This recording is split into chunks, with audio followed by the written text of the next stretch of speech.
We considered last time the process of purification of the lower inner instrument, the lower antahkarana as we call it.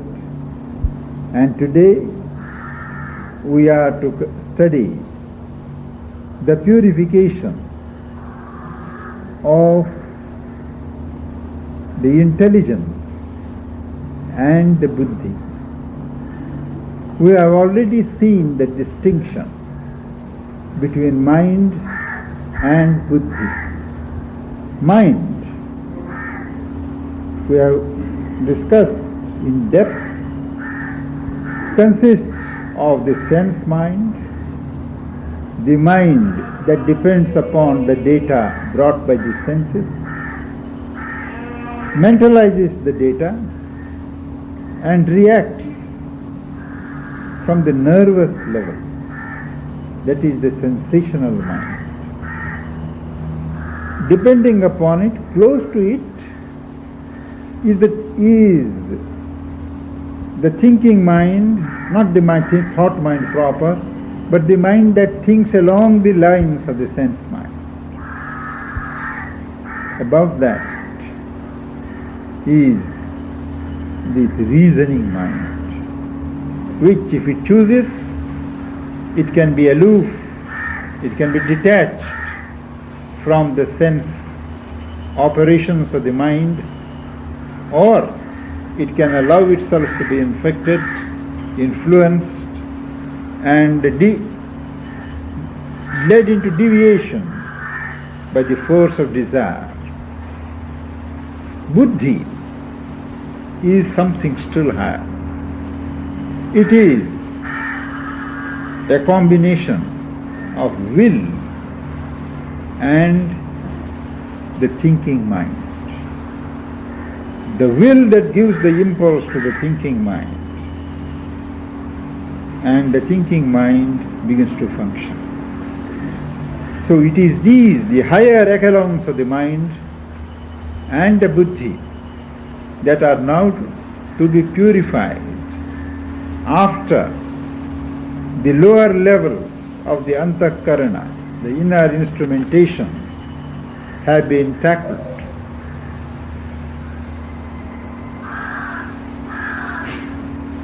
What is called in Sanskrit or Indian terminology, manas,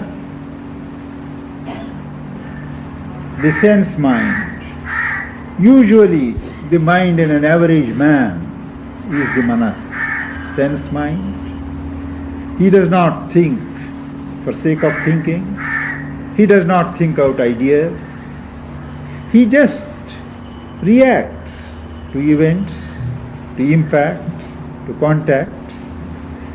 Things fall upon him and he reacts. The whole operation of his mind is 90% confined to that. As somebody said, nature thinks, man does not think. He is thought.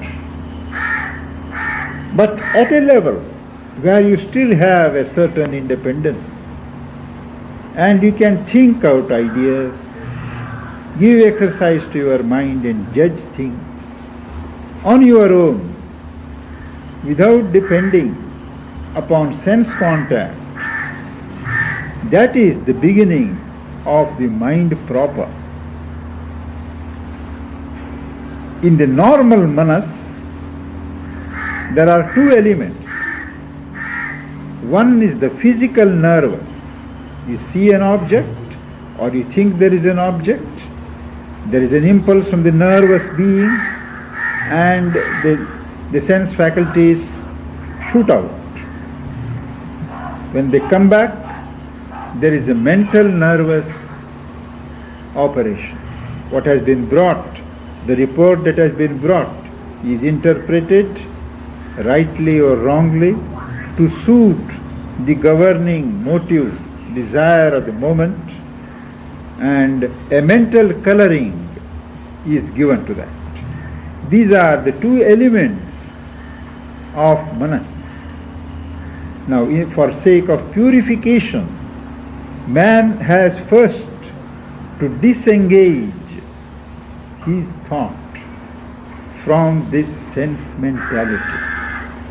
One must be conscious indeed that there is a layer of the mind which reacts naturally, spontaneously to sense contacts.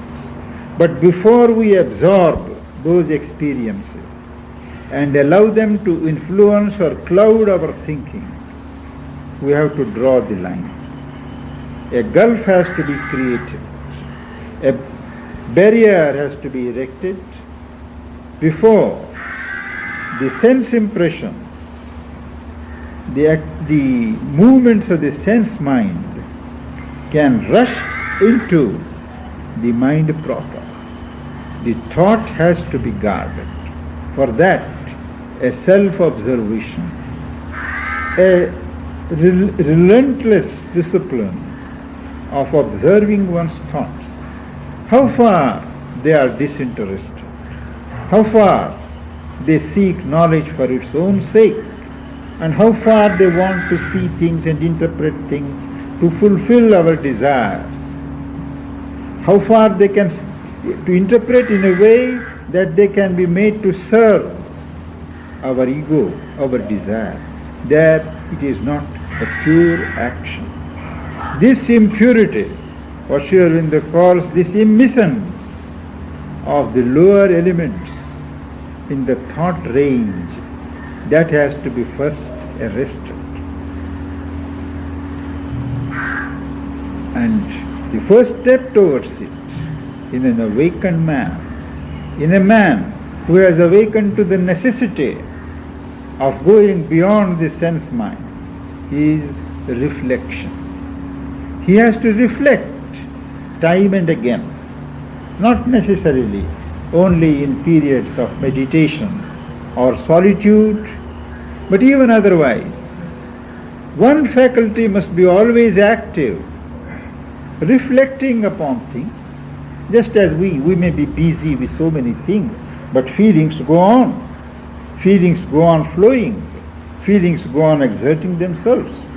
Similarly, there must be a automatic functioning of the reflective apparatus in us, especially those who seek the truth. To study the nature of the movements that go on, as soon as a thought rises in our mental horizon, there must be an instant reflection. What is it? From where does it come? And why does it come?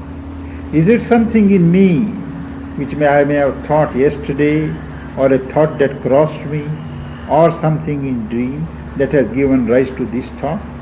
Or is it somebody in my environment that may be thinking on those lines and that thought has entered into my mind?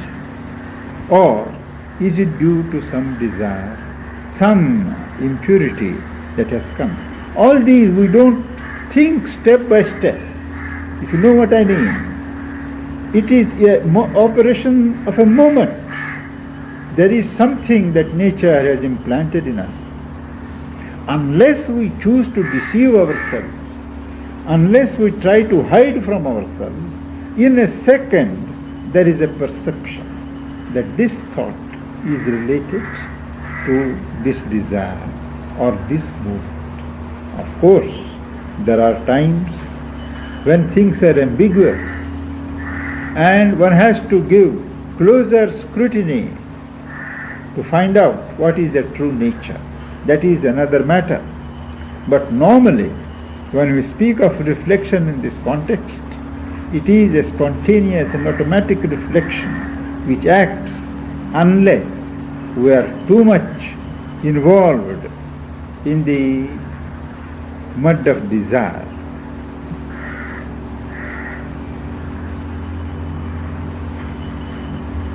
The buddhi part, the part that has will in it and decides this shall be so, this shall not be so, that is a little separate. The reflective element is not to be confused with the buddhi. Reflective is at the thought level. the higher or the purer or the disinterested thought, in that range the reflection starts.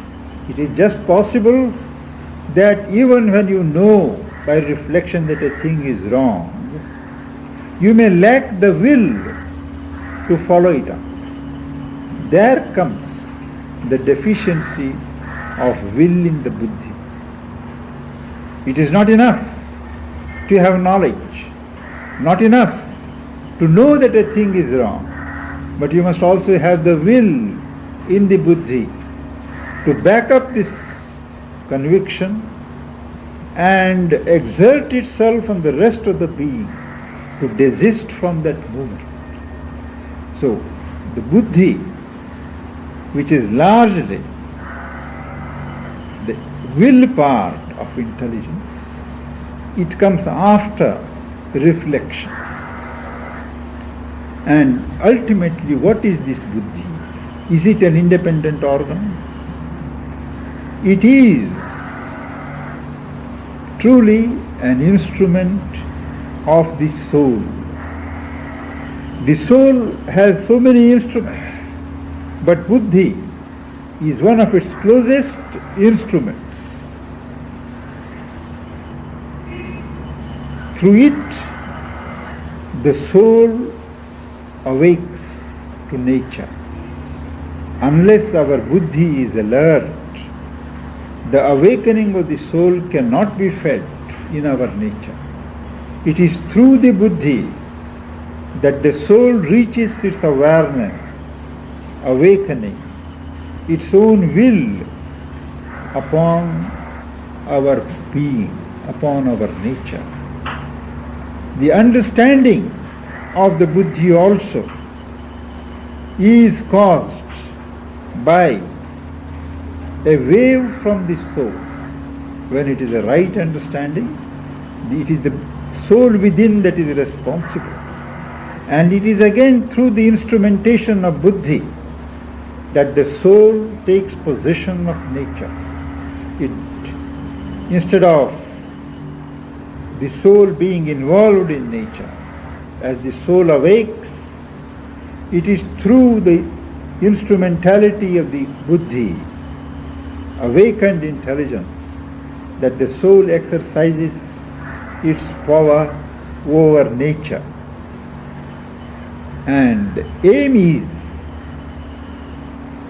gradually to build up through the buddhi a full possession of nature and a complete mastery over nature.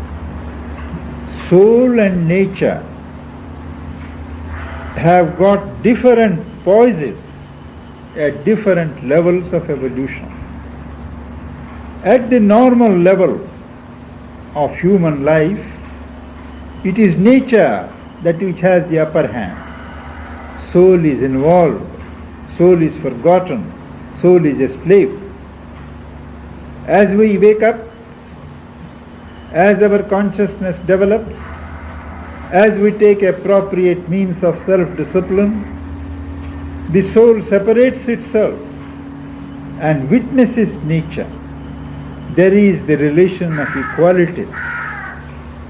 The soul does not interfere, but it goes on organizing its detached position, non-involvement. Once it is sufficiently free, liberated from the hold of nature, even as a witness, sakshi, then the soul takes a step higher and begins to assume overlordship over nature. The soul becomes the master of nature, and through all these, for all these steps to be taken, it is buddhi that is the instrument. It is through the exercise of buddhi that the soul gains ascendancy over nature, takes the enjoyment of nature, the intended enjoyment for the divine. In spiritual life, what happens mostly is the rejection of nature. They all speak of rejection of nature. You cannot change nature. The classic example is given of the dog's tail. Twist however much you will, it will go back to its curve. But that is a negative philosophy. It is not true either. But it suits the escapists. It suits people whose objective is only to escape from life, to cancel themselves from the scheme of evolution and seek to merge into some nirvana, either of zero or of Brahma. To speak of rejection of nature. It is enough for them that nature is put away, the soul is separated, and for that, and in that scheme, no action is permitted as part of spiritual life. Action has to be gone through to exhaust the accumulated karma perhaps, but action is a binding force. Whatever action you do, with whatever motive or no motive, it binds, it forges karma, which can be exhausted only with the falling of the body. So, neither rejection of nature, neither change of nature, nor action from a new poise of nature are envisaged, much less practiced, in many of the lines of spiritual effort. But in an integral path like this, which seeks to perfect life, which knows that in a sense there is no difference or distinction between nature and soul, that nature after all is a self-casting of the soul, a movement of the soul. This standpoint is not valid. We have to accept nature, change nature little by little, and make it a willing instrument and a joyous channel for the flow of the dynamisms of the soul. And for that purpose, buddhi is the highest instrument that nature has given us. How are we going to purify this buddhi, this intelligence that is backed up by will? First is exceed the limits of the sense mind.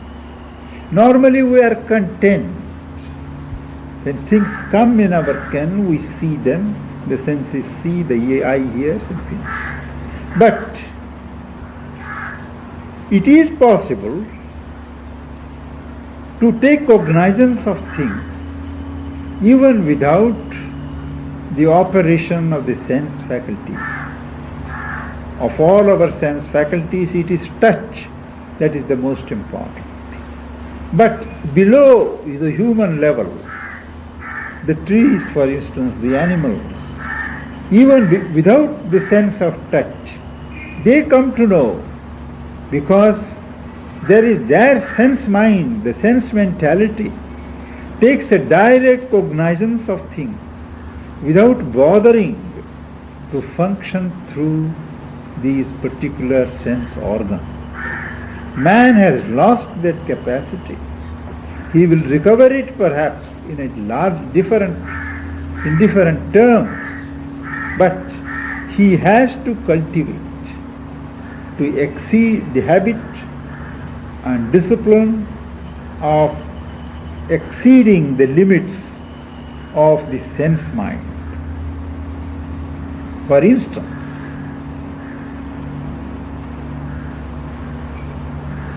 he can learn to exercise his thought faculty on its own without being propped up by the sense data. He can learn to think and govern his life, develop the ethical part of his mind on its own, without depending upon the compulsions of sense life to teach him lessons. Similarly, the aesthetic part, the aesthetic faculties of his mind, he can develop in their purity without being entangled in what the senses find appealing or repelling. These are all starting points, but we shall not take the sense data as the entire field and the sole cause and impulsion for the development of our mind. There is such a thing as thought mind proper, ethical mind proper, aesthetic mind proper. These are to be developed for their own sake, to build up a total perfection. We should not have to depend upon proddings of sense experience to build up this personality.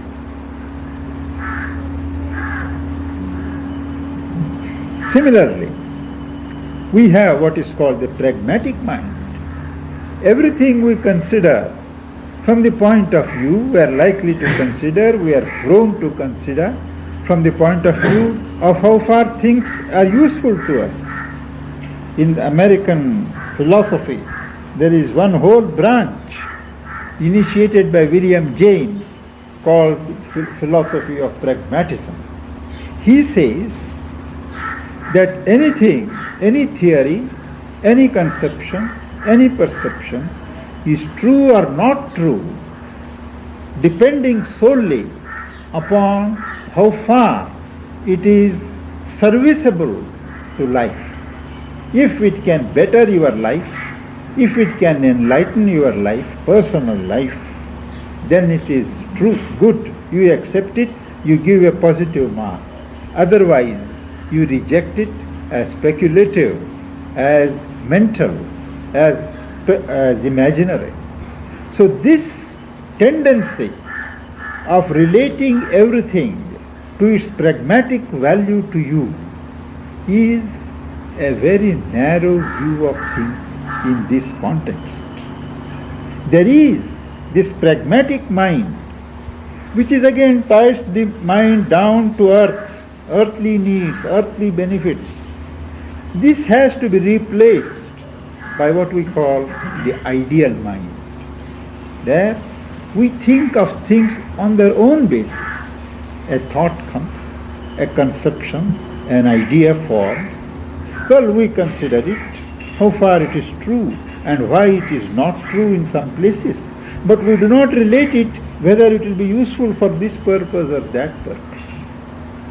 Things do not always have a utilitarian aim. After all the higher things of our civilization have been evolved not from the utilitarian standpoint, though today in our materialist civilization we seek to judge from that barometer. But in days when those ancients or the higher, our ancestors or people of civilizations higher than ours, they thought and they moved in different realms, truth for its own sake. Of course, there is a controversy whether you can have art for its own sake and truth for its own sake. But these are all mental debates. But the point is, it is a necessary part of purification to disengage ourselves from the pragmatic element in our mentality. We should cultivate an ideal mind. And even when we cultivate the ideal mind, it is seen that in 100 veiled forms there is the immiscence, unknown mixture of shootings from desire, from selfish motive. Already there is some prejudgment. Desire need not be always a physical and a crude desire for food and drink. Desire can be to entertain my pet notions, to infect others with them, to get others to accept my philosophy of life.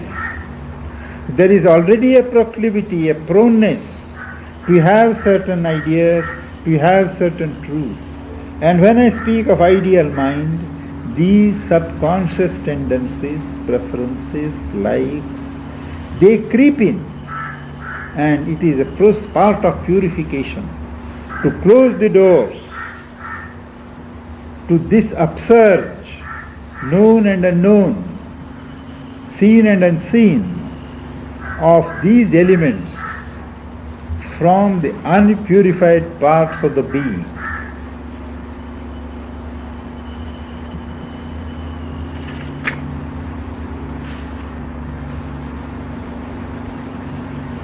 And as this purification on these various levels of forming mind, the aesthetic mind, the ethical mind, thinking mind, the ideal mind, as we go on, whenever we have opportunity, whenever there is an occasion, to build up these terraces of consciousness, as we would call, there is a greater and greater detachment from involvement in the lower movements of the inner instrumentation. There is an increasing discovery of something that exists by itself. It does not care whether it serves your life needs or not. It has been there before you have been born, and it will be there after you shed the body. This self-existent being, you become aware in a very profound and solemn manner. And this being which is there casts its reflection in your aesthetic consciousness, aesthetic level of your consciousness, ethical level of your consciousness, knowledge level and will level. That is where things are in their purity. All the rest you can contribute, your technique, your methods of presentation. But basically, think they are reflections of a self-existent being. The being has intended them as so many springboards for manifestation into those relevant areas of human existence. Again we come back to the necessity to give free room and free scope for this emergence of the self-existent being into the consciousness. We have first to remove desire of all kinds from the buddhi. The buddhi has to be lifted up from its involvement in our sense mind or reasoning mind or whatever kind of mind you say, as long as these minds are open to the winds of impurity.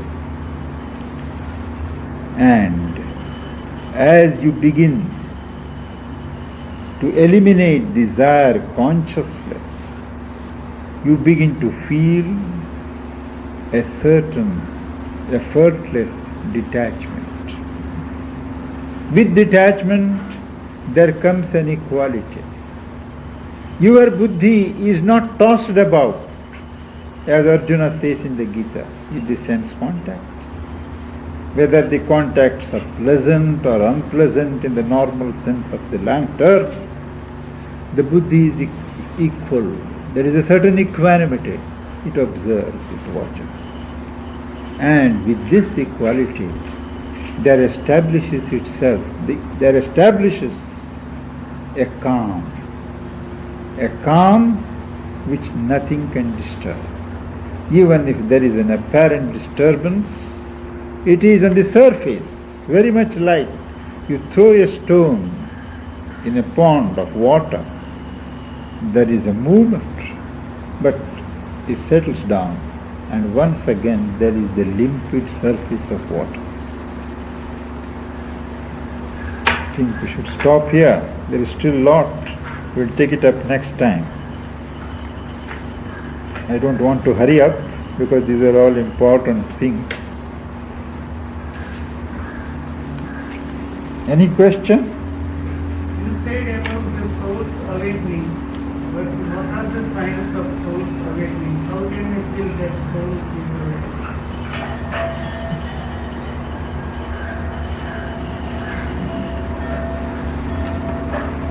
The soul has got certain characteristic qualities, and these qualities express themselves through their powers. The soul, for instance, has the quality of harmony, love, compassion, benevolence, beauty, wholeness.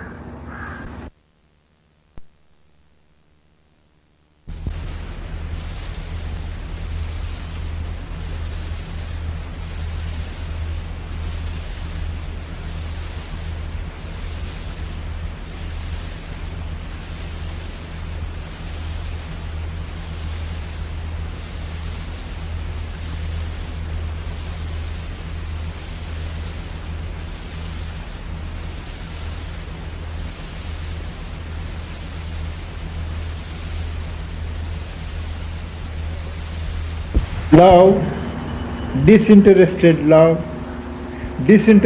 goodwill, and a welling up of kindliness, compassion, constant, a going out of yourself to identify yourself with others, feel for others. When you look round, you will feel a certain unity with nature.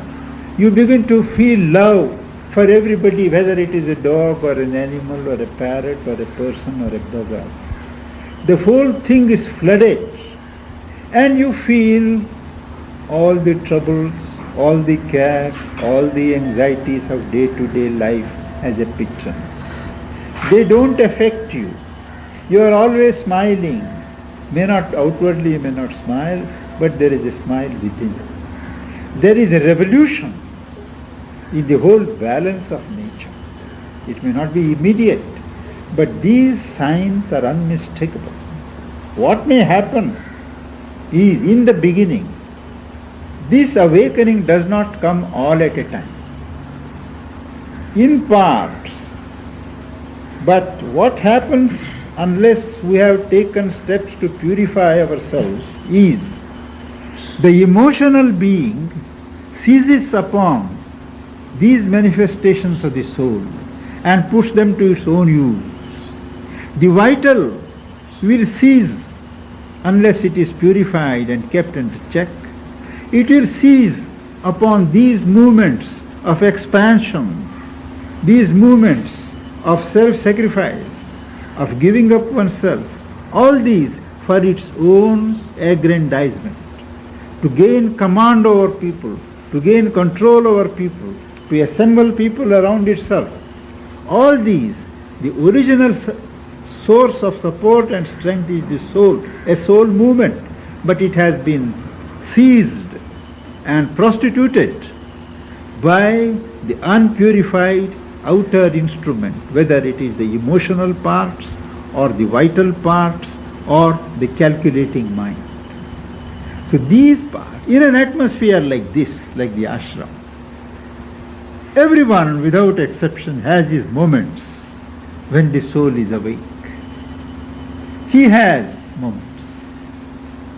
He may begin to doubt next moment and the smoke may cover it up. But still the atmosphere constantly presses upon it and the soul awakes. These are the characteristic signs. The flow of love, feeling of oneness and unity, and identification with larger and larger sections of your environment, and a wide sense of purity. You can't think ill of others. If a thought harmful to others or ill, making slight of others comes into your mind, you feel unclean. You feel as if you have dirtied yourself. When that sensitivity is reached to the surface, you can take it, that the soul is awake, and whatever the stupidities of the ignorant being outside, the soul will not be denied. Once the soul is awake, it cannot be put back to sleep. You can obstruct its light coming out, you can put shadows and smokes, but it is bound to bore through. And if the outer crust is made too hard, then the soul leaves the body.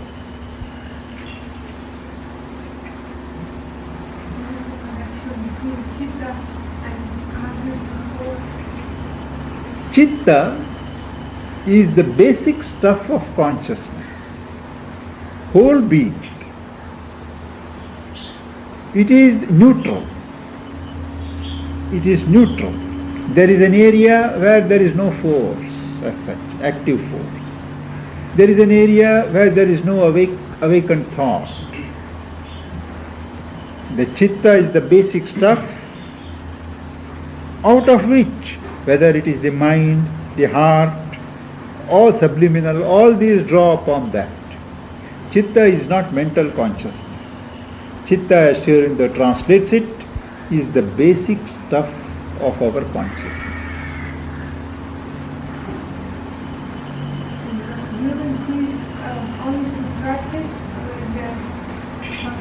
No. Will is there, inalienable from the soul. The Purusha. The soul is the Purusha. Where there is Purusha, there is the soul, there is the will, there is the buddhi.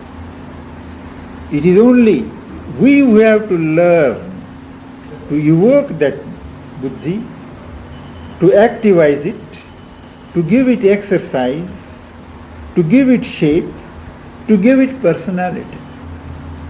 We have to develop it as we develop a physical muscle. In small matters also we have to start exercising our will as a discipline. After a time, without your effort, the will exerts itself spontaneously.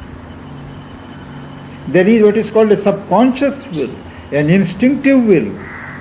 Once you develop the will consciously, that control goes down to the subconscious.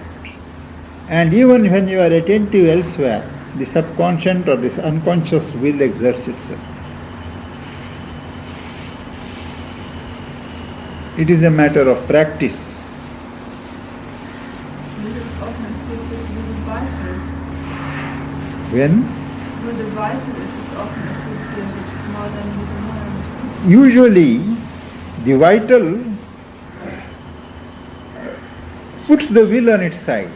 Will is neutral. Will is neutral. If at that time when the vital draws the will on its side, if the mind also puts the will on its side, the mental will prevail, because the mind is in a higher position. But at that time when the vital allies itself with the will, we like it.